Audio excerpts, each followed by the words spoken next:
बहुत बधाई कि जो नेशनल यूथ डे के दिन न केवल हम सबको यहां पर इकट्ठा करते हैं, बल्कि स्वामी विवेकानंद जी को याद भी करते हैं। जहां हम सब लोग बैठ करके याद कर रहे हैं, आदरणीय उदय प्रताप सिंह जी ने जो बातें रखी हैं कि पहले ही भाषण में जो उन्होंने बात स्वामी विवेकानंद जी ने कहा कि हम उस देश से आते हैं जिस देश ने हमें सिखाया है कि टॉलरेंस क्या है, यूनिवर्सल एक्सेप्टेंस क्या है। हमारा समाज, हमारा धर्म हमें टॉलरेंस सिखाता है, वहीं यूनिवर्सल एक्सेप्टेंस है। अगर कोई भी धर्म का यहां आया, किसी भी विचार को लेकर आया, भारत के लोगों ने उसे एक्सेप्ट कर लिया। अगर उनके जीवन के बारे में जो हम लोग पढ़ते हैं, जहां आज ही की तारीख में उनका जन्म हुआ था 1863 में, परिवार, उनके भाई और जो सबसे ज्यादा इन्फ्लुएंस किया उनके जीवन को, जहां वो पढ़े, कलकत्ता से लेकर के और जो आसपास उनके लोग थे, और वहां की जो कलकत्ता के जिस इंस्टीट्यूशन में पढ़े, वहां से इन्फ्लुएंस हुए। रामकृष्ण परमहंस उनके शिष्य बनकर के भारत का परिचय दुनिया में उन्होंने सबसे पहले दिया। इतना परिचय भारत का उस समय पर किसी और लीडर ने नहीं दिया होगा, किसी और स्वामी या संत गुरु ने नहीं दिया होगा जो स्वामी विवेकानंद जी ने दिया। आज भी हम उनके जो कोट हैं, उनकी जो बातें हैं, वो न केवल हम लोगों को रास्ता दिखाती हैं, बल्कि प्रेरणा भी वहां से मिलती है। और आज के यूथ को जरूरी है उन बातों को समझना। जहां इतनी ज्यादा इंफॉर्मेशन ट्रैवल कर रही है, जहां सरकारें कुछ चीजों को बार बार थोपने की कोशिश कर रही हैं, तब हम समझते हैं कि स्वामी विवेकानंद जी के बारे में जानना, उनके बारे में पढ़ना, उनकी कही हुई बातों को अपने जीवन में लागू करना, उन बातों पर चलना शायद सबसे बड़ी याद करने के लिए उनके रहेगी। यही श्रद्धांजलि होगी, उनको यही याद करने का मौका है जहां हम उनकी बातों को याद करें और उनको अमल करने का काम करें। मैं एक बार फिर दीपक कबीर जी को धन्यवाद देता हूं, उनके साथियों को, कि हर वर्ष इसी तरीके से आप यहां पर विवेकानंद जी को याद करते हैं और उनके कामों को, कोट्स को अपने कैलेंडर में शामिल करते हैं, जिससे कि लोग उनके बारे में जानें, लोगों तक बात पहुंचे। ये भी उनकी ये 3 दिन करेंगे। मैं इसके साथ साथ जो एक कार्यक्रम ये चलाना चाहते हैं, समाजवादी नागरिक सोशलिस्ट सोसाइटी फेस्टिवल, उसके लिए भी बधाई देता हूं। हम लोग बैठ करके कार्यक्रम तय कर लेंगे। जहां समाजवादी पार्टी पीडीए का कार्यक्रम कर रही है, वहीं इस कार्यक्रम को भी कैसे शामिल किया जाए और कैसे हम अपनी विचारधारा को, अपने कार्यक्रमों को, अपनी सोच को जनता के बीच में ले जा सकें। आज हम जब विवेकानंद जी को याद कर रहे हैं, हमें उम्मीद है कि उनके कही हुई बातों को हमेशा हम लोग दिल और दिमाग में रखेंगे। जहां उन्होंने कहा कि धर्म से ज्यादा हमें रोटी की जरूरत है देश के लोगों को,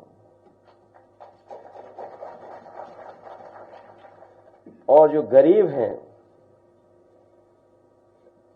उनको धार्मिक बातें समझाना शायद गलत होगा आज के समय में।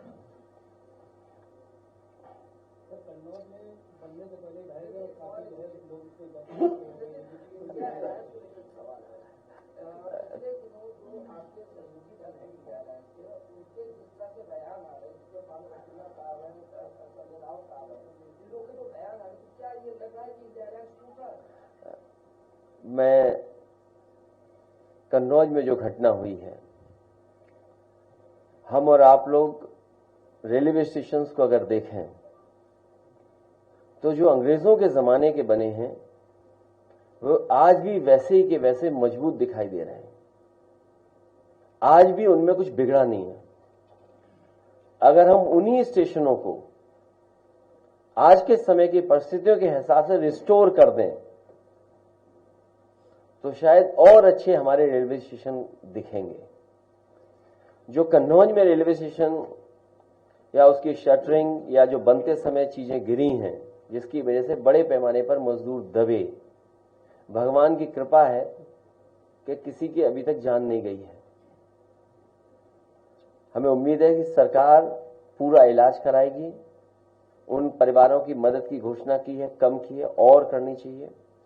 साथ ही साथ सरकार को यह भी देखना चाहिए कि आखिरकार ठेके में कौन लोग शामिल थे।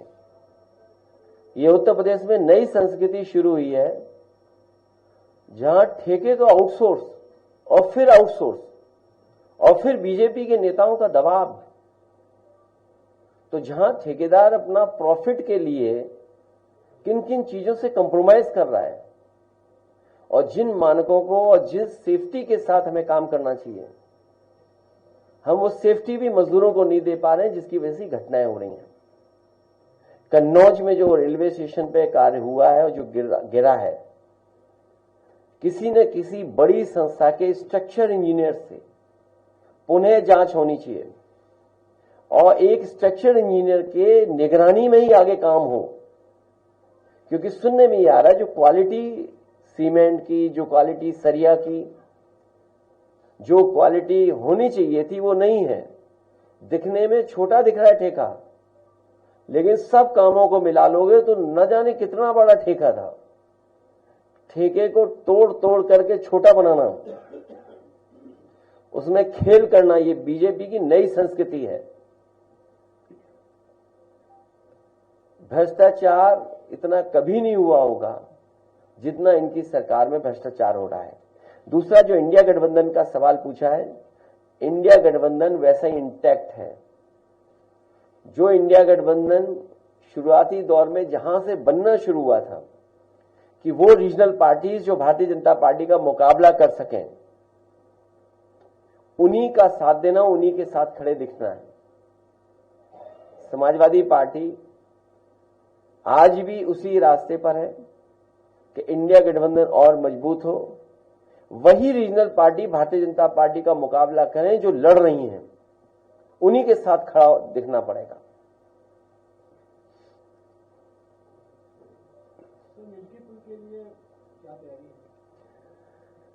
मिल्कीपुर की पूरी तैयारी है। अयोध्या का चुनाव भारतीय जनता पार्टी फिर एक बार हारेगी। इसलिए हारेगी कि कई अखबार, टीवी चैनल यही कह रहे हैं कि समीकरण तो समाजवादी पार्टी के पक्ष में ही है। जब टीवी चैनल, अखबार बोलने लगे, मैं आपसे भी कहूंगा कि ऐसा मत न्यूज चलाइए। इसलिए न्यूज मत चलाइए क्योंकि बीजेपी पुलिस लगा देगी। मेरी आपसे हाथ जोड़ के निवेदन है कि 7 चुनाव तो लूटे उन्होंने, इसीलिए सुप्रीम कोर्ट में भी बात चली गई है और इलेक्शन कमीशन ने भी वो डिजिटल जो रिकॉर्डिंग्स हैं, डिजिटल जो चीजें उनको देने मना कर दिया। वो इसीलिए क्योंकि एक ही मशीन पर बार बार पुलिस के लोगों ने बटन दबाई थी। अगर आपको याद हो, इसी हॉल में मैंने कहा था कि अगर फॉरेंसिक जांच हो मशीनों की बटन की तो आपको जानकारी हो जाएगी कि एक ही व्यक्ति ने बटन दबाई होगी। और हमने आपने वो तस्वीरें भी देखी, वो वीडियो देखा जहां पुलिस का एक अधिकारी महिलाओं को रोक रहा था, लेकिन महिलाएं डरी नहीं थी। वो बहादुर महिलाएं वोट डालने के लिए लगातार उन पुलिस वालों से लड़ रही थी। आप बोले ना बोले, हालांकि बहुत सी जगह आप लोग नहीं बोलते हैं, कोई बात नहीं, लेकिन आप भी सच्चाई जानते हैं कि कितना दबाव था अधिकारियों पर। जो अधिकारी बेईमानी कर रहे थे, वो अधिकारी कह रहे थे हम क्या करें, मजबूरी है। तो मिल्कीपुर का चुनाव जनता समाजवादियों को जिताने जा रही है। बस आपसे निवेदन है कि आप हमारी बड़ाई मत करना। 5 मजदूरों को लगाई गई है ड्यूटी वहां पर, अभी अगर आप विभाग देखोगे उन मंत्रियों का, वो सब लूटने वाले लोग हैं, विभाग लूटे हैं। आप बताइए किस विभाग में नहीं आ रही हैं शिकायतें? किस विभाग में शिकायतें नहीं?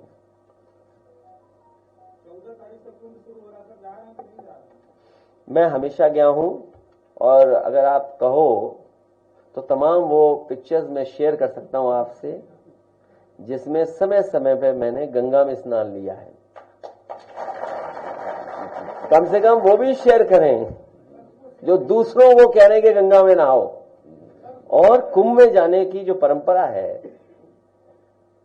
वो कई मायनों में कई तरीके से परंपराएं हैं।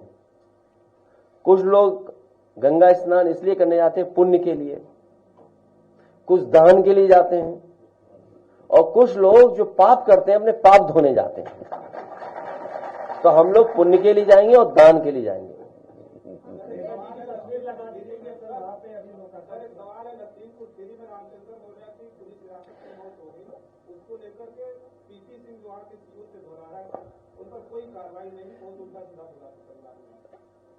मुझे याद है ये घटना कुछ दिन पहले हुई है, और जब मुझे वो वीडियो मिला तो मैंने वीडियो शेयर भी किया था। एक पुलिस अधिकारी इस तरह की भाषा नहीं बोल सकता। ये वही जिला है जिस जिले में एक विधायक जी को ठोका गया था, और किसने पीटा था? ये पीडीए परिवार के साथ इसी तरह का व्यवहार इस सरकार में बहुत दिनों से हो रहा है। ये पीडीए परिवार के लोग बहुत अपमानित हो रहे हैं। इसलिए मैंने ये भी कहा कि पीड़ित, दुखी, अपमानित लोग पीडीए के साथ खड़े दिखाई दे रहे हैं। जो मौर्या के साथ घटना हुई है पुलिस की वजह से हुई है, और ऐसे अधिकारियों को अगर दंडित नहीं करती है सरकार, तो इसका मतलब सरकार जातिवादी है, और सरकार जातिवादी को बढ़ावा दे रही है। क्योंकि इस तरह की भाषा इस्तेमाल करने के बाद भी अगर कोई कार्रवाई नहीं हो रही है, इसका मतलब है भारतीय जनता पार्टी, उनकी सरकार में बैठे हुए लोग जातिवाद को बढ़ावा दे रहे हैं। अगर मिल्कीपुर में भी कुंदरकी और रामपुर की तरह गन पॉइंट पे वोटर्स को रोका गया तो उसके लिए क्या तैयारी है? ये सवाल बड़ा है। हम अपने कार्यकर्ताओं से कहेंगे कि अपने मन में ये बात रखें, और उस समय जो फैसला ले सकते हैं फैसला लीजिए।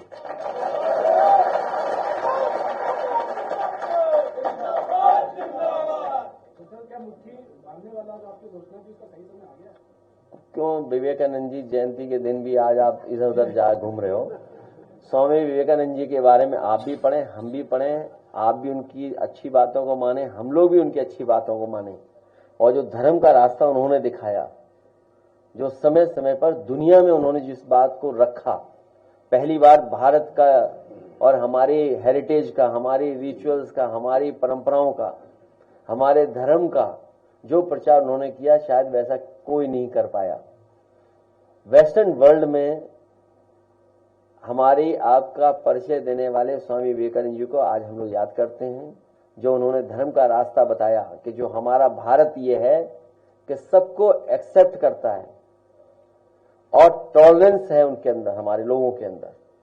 लेकिन आज के लोगों को देखें, टॉलरेंस नाम की कोई चीज ही नहीं उनके अंदर, और एक्सेप्टेंस तो भूल जाइए, किसी चीज को एक्सेप्ट ही नहीं कर सकते।